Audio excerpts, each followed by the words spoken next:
দেখেন মানুষ কতটা বেপরোয়া হয়ে বাইক চালায়। বাইকটা দেখেন এই যে কোন জায়গায় পড়ে আছে আর পড়ছে হচ্ছে এই যে ফ্লাইওভার থেকে দেখেন মানুষজন জমে আছে এই উপরের ফ্লাইওভার থেকে আপনার এই দেখেন একদম নিচে পড়ে গেছে বাইকটা। কি অবস্থা, বাইকটা একদম ভাঙাচোরা শেষ। আর ভাই মানুষ যে পড়ছে তো কি দুইজন ছিল না একজন ছিল? মানুষ ছিল, হ্যাঁ মানুষ ছিল, একজন ড্রাইভার একজন ছিল, সে নিচে নেমে লাভ দিয়া, মানে পড়ছে ওরা লাভ দিয়া ওই সাথে, মানে ওইখানেই লাভ দিছে, হ্যাঁ দিয়ে পড়ছে ডাইরেক্ট। পরে মানুষ কই? ওই লাভ দিয়েছে গিয়ে নিচে নেমে গেছে। ও হ্যাঁ কই আছে নিচে বসে রয়েছে দোকানে, বেলা পায় না, একটু ভয় পেয়েছে। কি কো মানুষের কিছু হয় নাই? হ্যাঁ এর লেগেই তো।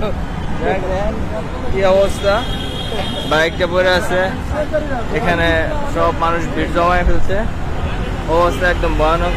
পুলিশের গাড়ি চলে আসছে অলরেডি, আশেপাশে সব মানুষজন দেখতেছে।